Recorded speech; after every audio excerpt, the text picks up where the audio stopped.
So that probably wasn't the wisest thing to do, to go from third to fourth gear as the front end of the car is unloaded at the top of the mountain at Cadwell. And what happens is it spits the drive shaft off the car. So the CV joint hadn't failed, the actual drive shaft has failed.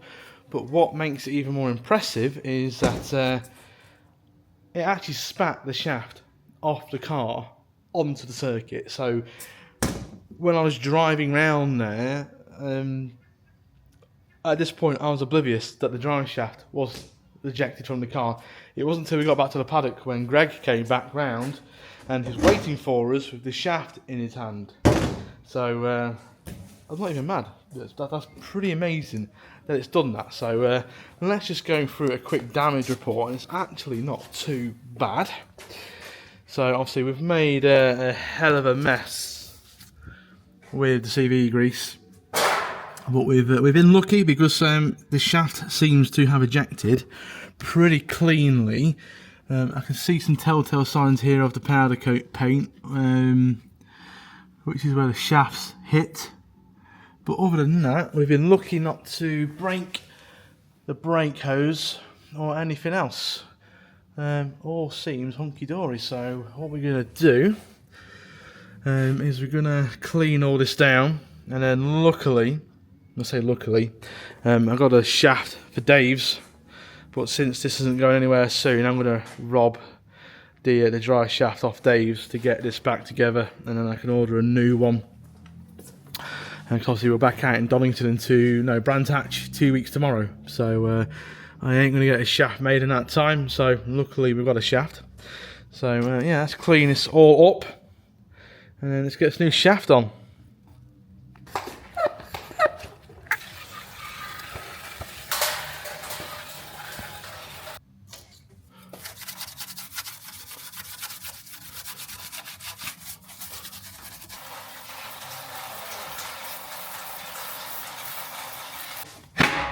Okay, so that's the inner wheel arch all nice and tidy. It's about as best as we get it without dragging it outside and getting a pressure washer underneath it. So it'll do, you know, it's not a show car at the end of the day. I'm just going to strip this inner CV, see what condition it's in.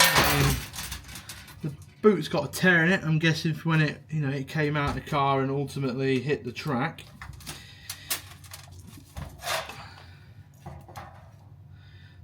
CV is good. The CV grease doesn't look like it's overheated, which is nice. The same goes for the outer actually. The grease on the outer CV looks pretty good. The issue we've been having with this is the CV joint's been getting hot. It's been boiling the CV grease, turning it to actual dust, believe it or not, actual dust, and then ultimately failing through lack of lubrication. So the grease actually looks pretty good. I mean, you can tell how it's failed. It's sheared at the end of the splines really, which is the weakest point. Now Satchels do make these shafts in such a way that the splines on the CVs are alternated, and that's to distribute the stress point at the end of the drive shaft. It's not going to eliminate failure. You know, this is not a fault of the manufacturing process. This is a fault of silly bugger here changing gear when he shouldn't have done. So I think I'm going to reuse this CV because I haven't got another one, unfortunately, but it does look in pretty good condition, so I'm happy to reuse this inner CV. So I'll get this stripped off.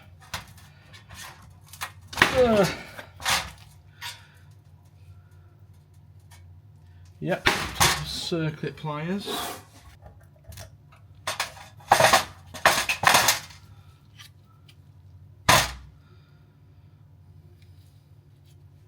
Yeah, so you can kind of see here, look, just clean this up.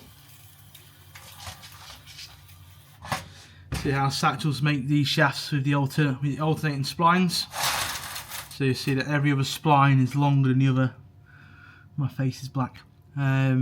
That is to distribute the load. But the actual CV itself, seems in serviceable condition. We've also kind of figured out the reason why these CV joints are failing a bit prematurely. So interestingly, Cadwell trackday, that's resulted in all this damage. I ran without the splitter, mainly because I was off the trailer and just went out into the sighting laps. But interestingly, neither CV joint overheated. So the root cause, I mean, we know the CV's getting hot. The question is why, which, you know, I suppose heat transfer through the brakes. Obviously we're going faster now, we're braking harder now, and we're braking later now. And all that heat is being transferred through the wheel hub, through the wheel bearing, into the CV, and that's ultimately what's causing it to fail. But it didn't fail at Cadwell, and I'm kind of thinking no splitter means more airflow into the wheel well, and that's why the CVs haven't overheated. The boot I've just taken off from the broken shaft that's just in front of you here, the CV grease is still intact, and at Donington it was turning it to physical dust. So I'm pretty sure heat, ventilation, or, you know, we definitely have to get some ducting or something in there to cool the back of the brake disc and the wheel bearing and CV area, but that'll be in a future episode.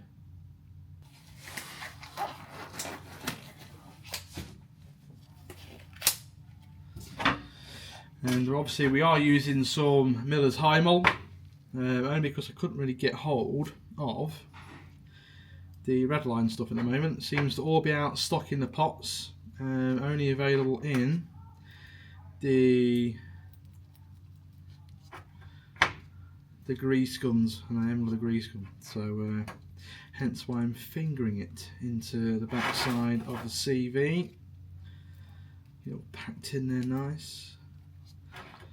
It's reminding me of last night, this is. Unfortunately I skipped filming the putting the inner CV on. Sorry about that. Lack of content there. It's been a while since doing some videos, so you'll have to you would definitely have to forgive me on that front.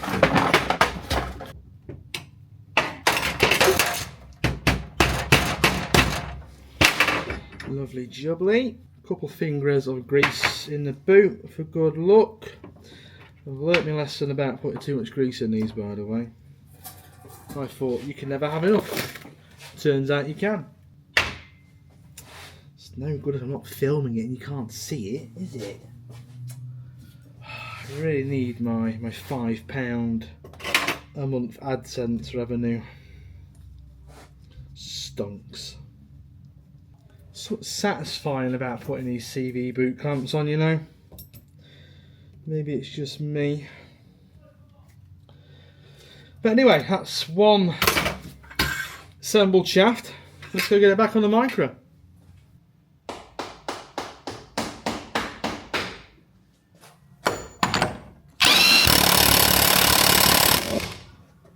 So I've just realised I've actually not shown you this yet. This is the CV joint with the shaft still stuck inside of it. It's a shame that that's going to be a bit of a dick to get out, because no doubt that CV joint is probably good to go again.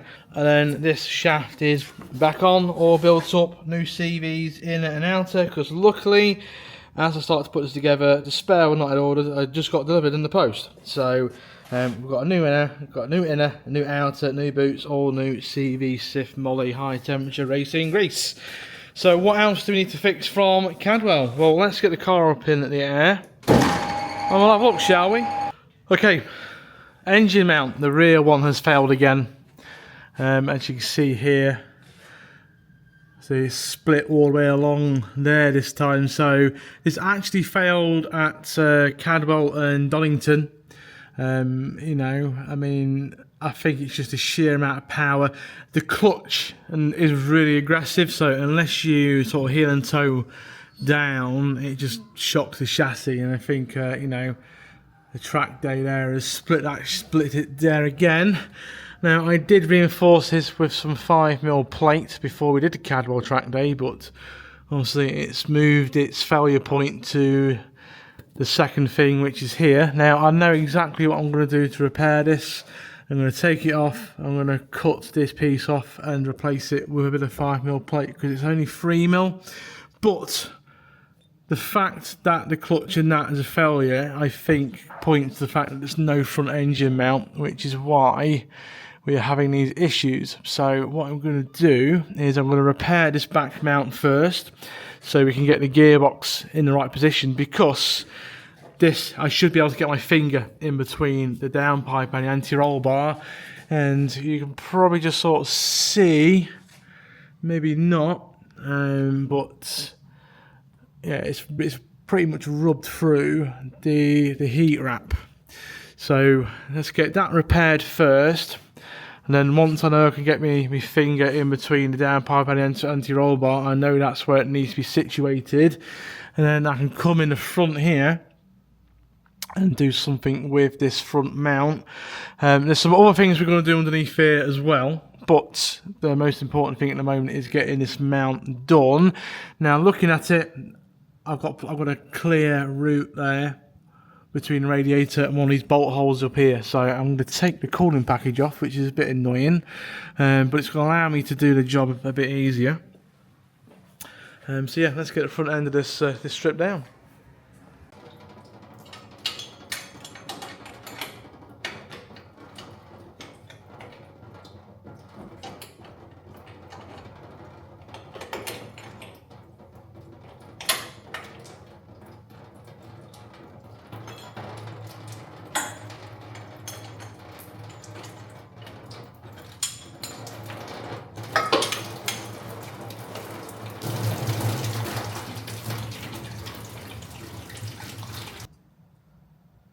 Okay, front engine mount. So this is what I bought. This is a turnbuckle linkage from McGill. Now my initial plan was to mount it to this bolt hole here on the front of the gearbox. I've got plenty of room here to do this. I can't even get it in, mate. That's what she said. There we go. And then my idea was to simply just weld a threaded insert onto the side of there, and then just have that as a solid linkage. But then kind of got worried that making that solid is probably not the wisest of ideas. So what I'm going to do now instead is I'm going to take the bottom joint off, and I'm going to weld a bit of bush tube on there, and then we're going to put a poly-bushed mount on there. And then what we'll do is we'll still use the M12 bolt, if we can get it off in time. Come on. Go on, there we go. Then we'll still use the M12 bolt, and then what we'll do is we'll probably weld a couple of tabs which come off here to accept the poly bush, and then we'll weld those mounts onto there. I think that's going to be the best course of action. So we're just going to crack straight on into it. Let's get some welding and cutting done.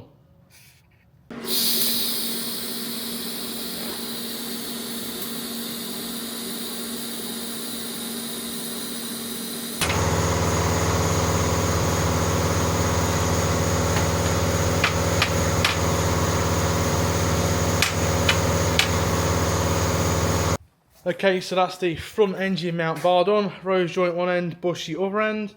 But before we can even consider getting that onto the gearbox and mounting that to the subframe, we need to repair the rear mount.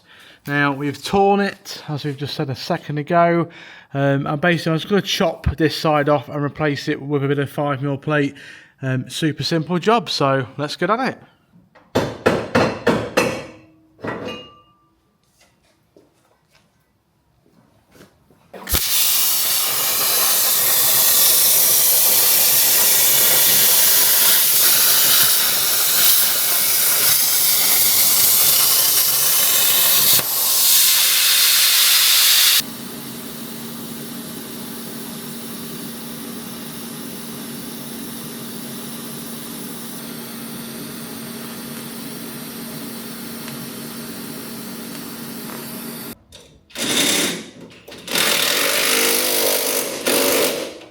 Okay, that's the rear mount all done. Hopefully this time it doesn't break. I think if it breaks again, I'm going to remake the whole thing from 5mm rather than just keep plating it and plating it and plating it. Obviously, I might need to revise the thickness of this material for the kits that we have sent out. I mean, granted, no one's running nearly 450 horsepower in the Micra, so maybe it's just an issue which is isolated just for me. Okay, so now we have got the engine situated where it needs to be, and I can tell it is where it needs to be because now I can get my finger in between the downpipe and the anti-roll bar. So now that's where it needs to sit. I'm going to turn my attention to this front engine mount. Okay, so that's the front mount bolted to the gearbox, and I think what I've decided to do is that this threaded insert here, I'm just going to weld that to the front cross member like so. It's probably not the strongest way to do it, but I'm getting on a tight time scale at the moment. But I think that's going to do. Again, it's the whole weight of the engine isn't going to rely on this rear mount. The rear mount is now going to be able to work in conjunction with this front one. So I think this is going to be perfectly fine. But if not, tell me in the comments. And if not, when I break it, I'll come back and fix it and revise it.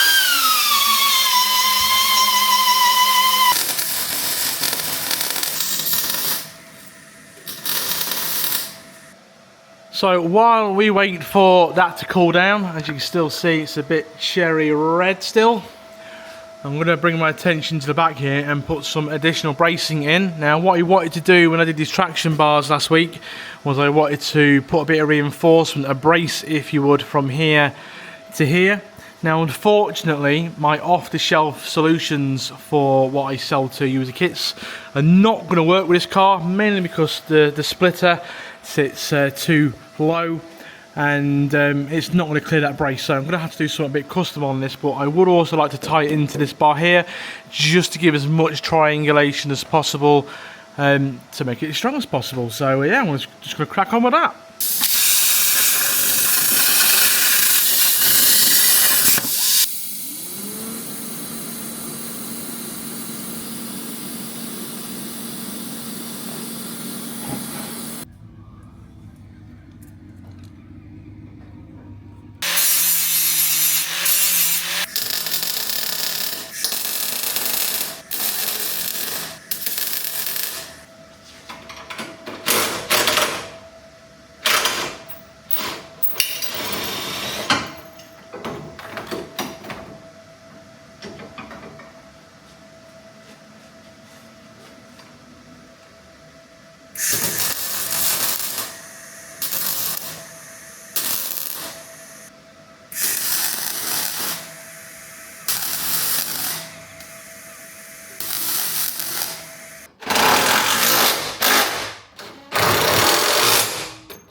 Okay, so that about does it for today's repairs and upgrades. Let's just have a quick look at what we've achieved today.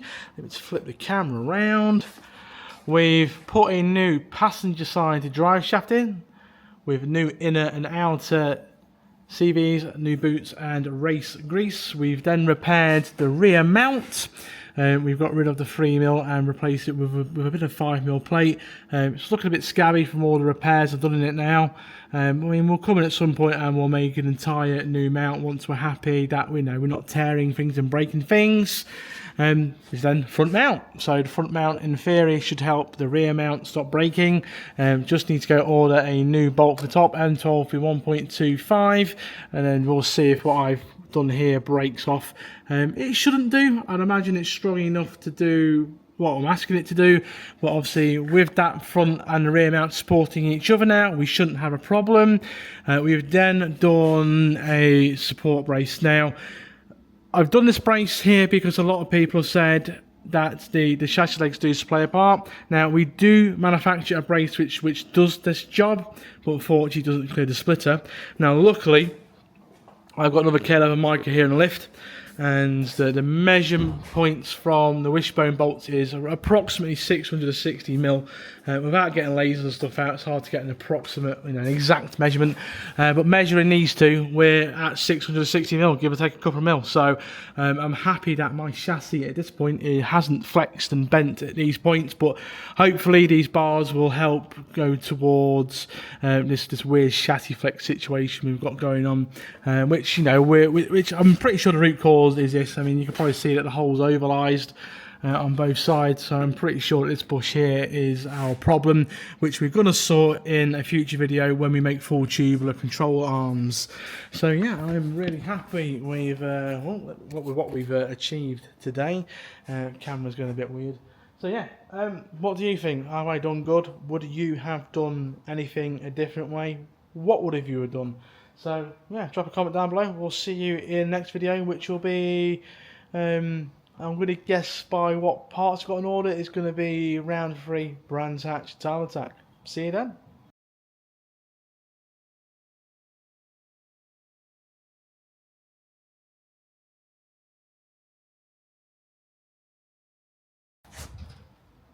Okay, so that about does it for. Okay, so that about does it. I farted.